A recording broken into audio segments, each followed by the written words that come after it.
Welcome to Doors of Pharros. This is a very weird area, I have to say.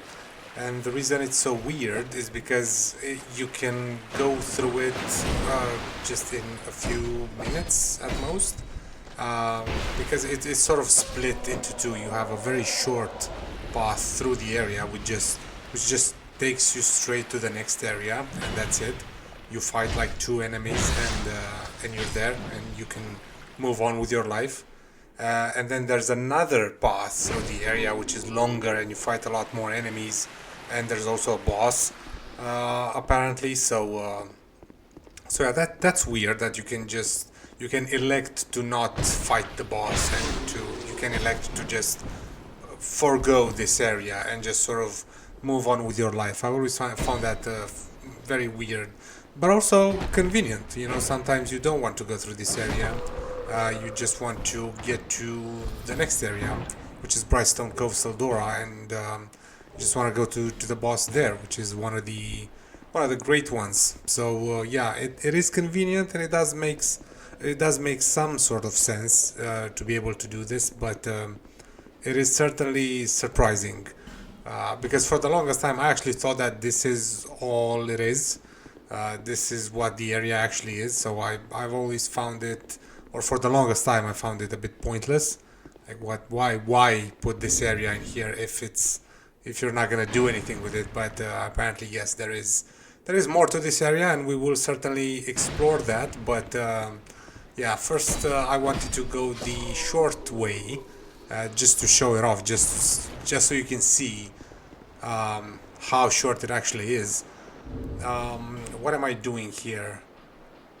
Oh yeah, I'm using a rusted coin because these guys drop a lot of. I say a lot. They tend to drop titanite chunks, which is what I need now to upgrade my weapon. So yeah, I use the rusted coin to boost the item discovery in hopes that I will get a couple of titanite chunks as I go through this area. Spoiler alert: none of them drop any sort of chunks, which was extremely disappointing. But anyway, this is a teaser for Brightstone Cove Tseldora. That's it. The teaser is gone, and now we can go through the Doors of Pharros proper, which is this part of the from the bonfire. And yeah, the two staples of this area are the water and the little mouse rabbit thing guys that sort of look dusty and they petrify you. But yeah, and they're gonna be very annoying to deal with. You will see just how annoying they can be. But in the meantime, we do have an NPC invasion, Bowman Guthrie, which is a very, very weird name, but this is not a difficult invasion to deal with necessarily because, as you can plainly see, this guy only has two crossbows, two javelins to be technically correct. So he just shoots at you. He doesn't have any other weapon. So yeah, it's very weird build, but you know, some people like that. So yeah, this is, I say this is the more interesting area of Doors of Pharros, but not really, because it's just a long hallway full of these long narrow hallway full of these Gurm guys. So yeah, there's not much to this area, but you will notice that it is full of Pharros contraptions all over the place. You have slots where you can insert Pharros lockstones. I don't think I've ever done this. Actually, that's a lie. I do remember I used cheat engine once to give myself like 99 Pharros lockstones because I wanted to see what's in every one of these Pharros contraptions. But that was a long, long time ago, so I don't remember what's in every one of them. But I know some of them are traps. I know some of them have nothing, and some of them have some items, but nothing absolutely remarkable or vital or crucial or any other such adjectives.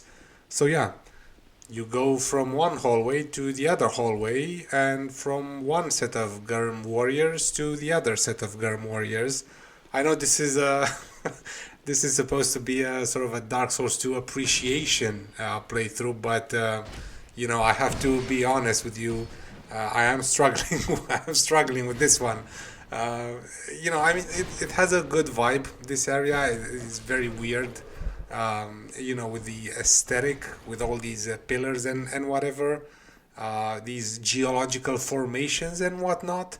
And it does give you the vibe of there's something more to this area than at first glance, but in reality, that is that is incorrect. Uh, what you see is what you get with this area for the most part. So yeah,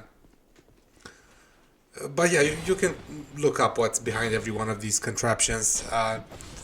You're not gonna be blown away, so you would have to be pretty bored in order to do that.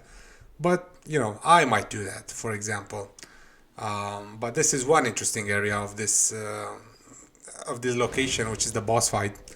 When I was recording this, I was absolutely convinced that I was not going to do the boss fight, because yeah, I usually don't do this boss fight. Well, I should use a different inflection there. I should say I don't usually do this boss fight, full stop. But when I do fight this boss, I do it much later because yeah, it's a very annoying boss. So I do like just fighting him when I have all of the damage and all of the health, and just I can just sort of brute force it. But this time, apparently, I decided to just fight the boss at this level. I don't even know what level I am, but certainly a lower level than what I normally have when I fight this guy. And yeah, the trick with this fight is that you have these little guys who inflict you with toxic, and you have four of them, and they all swarm you at the same time. And there's also the boss, who is very annoying and has very annoying hitboxes. And it's like, okay, good luck, survive. Yeah, no thanks. I'm not gonna do that. So yeah, that's death number one. Let's see, will we try again? Yes, we will try again. Maybe we will do better this time. Alright. Ideally, you do want a more upgraded bow than what I have. I have a short bow, which is quite literally the worst bow in the game. And it is also unupgraded. It is +0, which is not fantastic for damage. Certainly not. So yeah, I do a little bit better in this fight, in that I survive a little bit more. But yeah, it's very annoying. There must be a setting or something that I can toggle to prevent switching lock-on from enemy to enemy or something like that, because that's what killed me in these two fights, is switching the lock-on from the little guys to the big guy, and vice versa. At least that's what I like to tell myself to make myself feel better. But as you can see, I'm trying to hit the little guys, and the lock-on switches to the big guy, and then I try to lock onto the big guy so I can dodge, and it changes or switches to the little guys, and so on. So yeah, very annoying fight. I don't really have any advice other than what you see me doing on the screen. Again, this is not a fight I normally do, so I am a sort of a beginner at it. I've attempted it enough times to know what it is, but certainly not enough to achieve any sort of level of consistency at it. And of course, the camera, as always, doesn't help in the slightest. But finally, we do kill the little guys, and we can focus on the big guy, on the Royal Rat Authority. And we will encounter this sort of Royal Rat Authority, or his minions anyway. I think we will technically also encounter the Rat King, but the Rat King or the Royal Rat or whatever is not a boss fight, and we will not be able to fight him. On the contrary, we can actually join the Rat King Covenant, and that will prevent some enemies from attacking us. but that's too little too late, because there are two areas in which the enemies don't attack us if we are part of the Rat King Covenant, and this is one of them. So yeah. And the other one is the area you go through in order to reach the Rat Covenant, in order to join it. So a bit pointless, but maybe it's useful in New Game Plus or whatever. Yeah, so another annoying thing about this boss is that he's so big and he's so tall and has such scuffed hitboxes that it is very difficult to hit him. I tried locking off and hitting him in the legs, but that is not possible with the Rapier, because yeah, it doesn't have great tracking, as I've mentioned many times, and also it's quite short. It's quite a short weapon, and this is quite a tall boss, so yeah, not great. So I decided to lock on to his head and hit his head, which you know, in a way is more sensible, because I would imagine hitting him in the head does more damage, although I don't know that for a fact, but it does make more sense to hit an enemy in the head rather than in the legs, certainly. So yeah, it's just one of those clutch fights that I'm not very good at, so yeah, this is also a very annoying attack if you don't expect it, because I don't know what that vomit does. Certainly nothing good.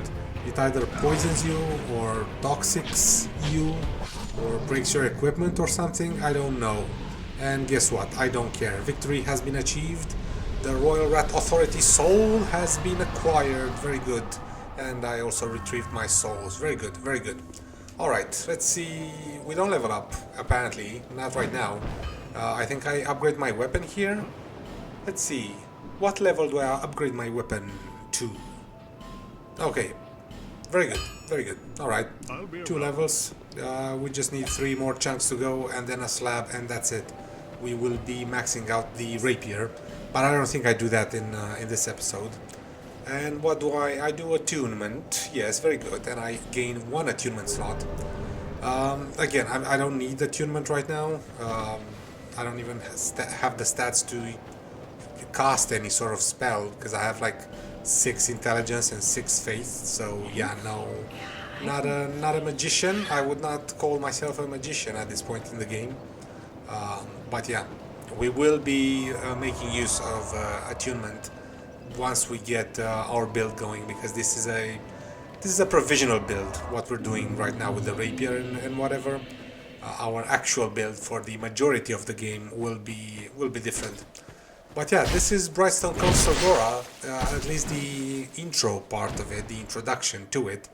The Brightstone Cove Tseldora proper will be in the next episode, I think. This is just the opening area of it with the peasants and the pigs and the falconers, which are some of the most broken enemies in the game. Not necessarily in terms of damage or AI or whatever, but look at how they run. They are very, very scuffed, I believe the technical term is for that sort of running animation. Very weird enemies, but you know, it's fine. They die all the same, irrespective of how silly their animations are. But they are scuffed. Their bow usage animation, or bow shooting, I should say, animation is also scuffed, because the game plays the arrow loosing sound twice, and then the arrow actually flies on the second sound, which is very weird. Yeah, they're just sort of very buggy. They're not broken in that way, but they're buggy. So yeah, they are not a pleasure to deal with. But they, you know, in some other sense, they are funny. Seeing every single animation and every single motion they do being completely scuffed. So yeah, they are funny in a way, but yeah, not in groups. Certainly not in groups. There is a secret thing you can do here, I'm pretty sure, where you can sort of lure one of these pigs over to Majula, all the way to Majula, and or is it the other way around? I can't remember. I believe it's one of the pigs from here you lure over to Majula, and they eat a mushroom or something in Majula, and then they turn into a unique big enemy or something like that. I don't know. I have approximate knowledge of many things, but yeah, my knowledge is extremely approximate when it comes to that particular fun fact, piece of trivia and whatnot. But yeah, I would never try and do that. Certainly not. It's so pointless that it's a complete waste. But you know, people have done it, and it is interesting in a way. Anyway, this well, I've struggled with this well for a long time when I started playing the game because I kept trying to jump into it, and that you can do it, but it's much more difficult than just sprinting into it. As I've mentioned in the past, you can clear a lot of gaps by just sprinting over them as opposed to jumping. Anyway, this is an interesting fight because this is unmimic, and you fight it in a very cramped location, and it's not fun if you don't expect it, or if you come here much earlier than I have. But anyway, we get the dark leggings and the stuff of wisdom from the mimic, and we can move on with our lives deeper into Brightstone Cove Tseldora. Very nice. I skipped over the fucking peasant fights because it's not interesting, but if you do have arachnophobia, you should avoid.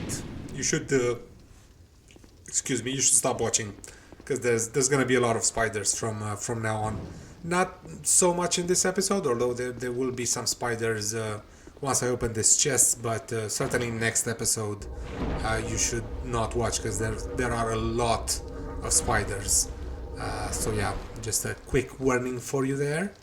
And we get some heavy bolts from that chest. Totally not worth it, because if you don't open it, the spiders don't come out. But you know, one good thing about the spiders is that they are afraid of light.